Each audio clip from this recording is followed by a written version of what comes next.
नमस्कार साथियों, आप सभी का हार्दिक स्वागत है।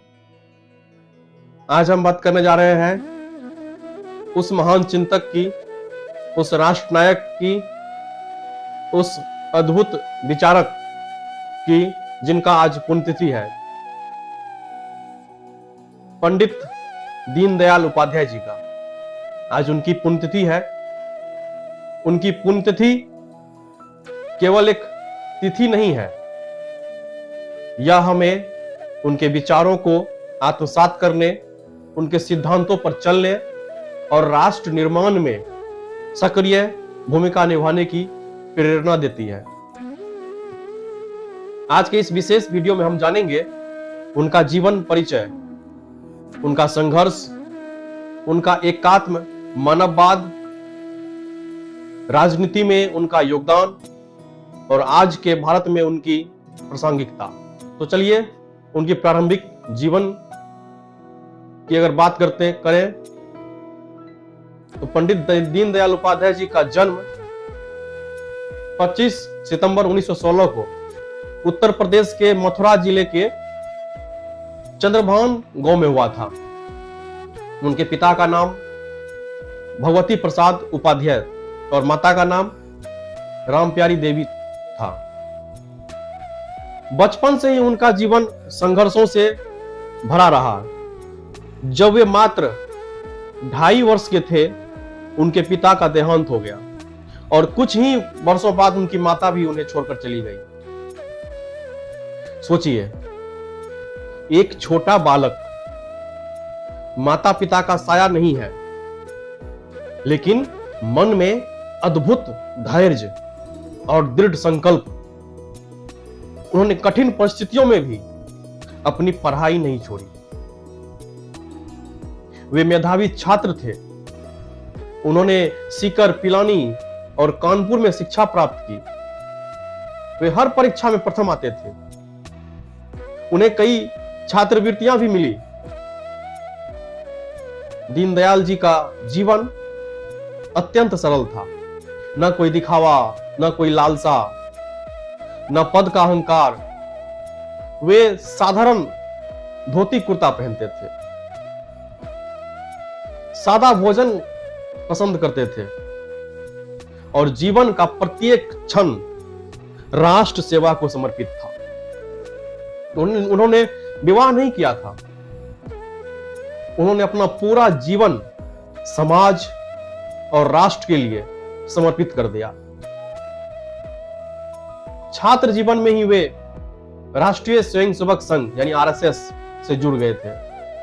उनकी प्रतिभा और संगठन क्षमता को देखते हुए उन्हें पूर्णकालिक प्रचारक बना दिया गया था। वे उत्तर प्रदेश में संघ कार्य को मजबूत करने में महत्वपूर्ण भूमिका निभाते रहे। उनकी लेखनी भी अत्यंत प्रभावशाली थी। वे राष्ट्र धर्म, पांचजन्य और स्वदेश जैसे पत्रों से जुड़े रहे। 1951 में डॉक्टर श्यामा प्रसाद मुखर्जी ने भारतीय जनसंघ की स्थापना की। पंडित दीनदयाल उपाध्याय जी को इस संगठन का महामंत्री बनाया गया। उन्होंने संगठन को जमीनी स्तर से मजबूत किया।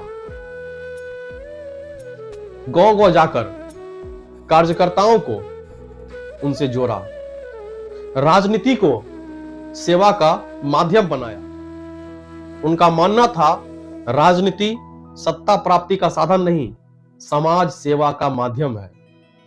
1965 में उन्होंने अपने प्रसिद्ध सिद्धांत एकात्म मानववाद को प्रस्तुत किया। यह दर्शन कहता है, मनुष्य केवल शरीर से नहीं, उसके 4 आयाम है। शरीर, मन, बुद्धि, आत्मा। और समाज भी केवल आर्थिक इकाई नहीं है, समाज एक जीवंत इकाई है। उन्होंने पश्चिमी पूंजीवाद और साम्यवाद दोनों की आलोचना की। उन्होंने कहा कि भारत का विकास भारतीय संस्कृति के आधार पर होना चाहिए। दीनदयाल जी का एक और महत्वपूर्ण विचार था अंत्योदय। आप सभी जानते हैं, अंत्योदय से परिचित होंगे, अर्थात समाज के अंतिम व्यक्ति का उत्थान। जब तक समाज के सबसे कमजोर व्यक्ति तक विकास नहीं पहुंचेगा, तब तक सच्चा विकास संभव नहीं है, यह उनका कहना था। 11 फरवरी 1968, यानी 11 फरवरी आज का दिन, मुगल सराय रेलवे स्टेशन, अब तो उनका नाम बदल गया है, उन्हीं के नाम पे रखा गया, दीनदयाल उपाध्याय जी के नाम पे। उस स्टेशन पे उनका शव मिला। उनकी मृत्यु आज भी एक रहस्य बनी हुई है, लेकिन उनके विचार हमेशा अमर है, उनकी सोच आज भी जीवित है। आज के भारत में भी उनकी प्रासंगिकता है।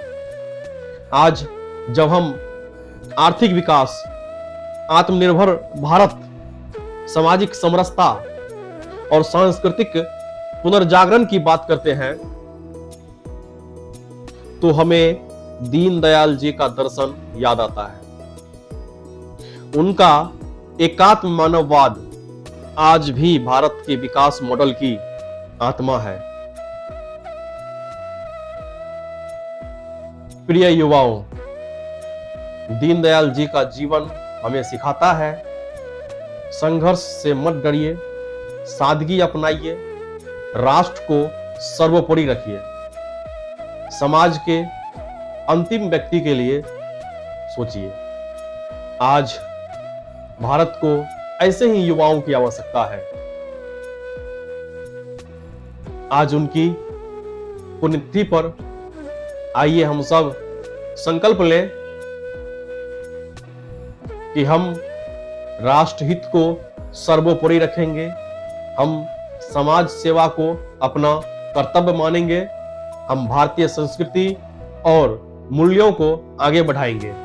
आइए हम सब मिलकर कहें, भारत माता की जय, पंडित दीनदयाल उपाध्याय अमर रहे। अगर आपको यह संदेश अच्छा लगा हो तो इसको लाइक करिए और शेयर करिए। धन्यवाद। जय हिंद।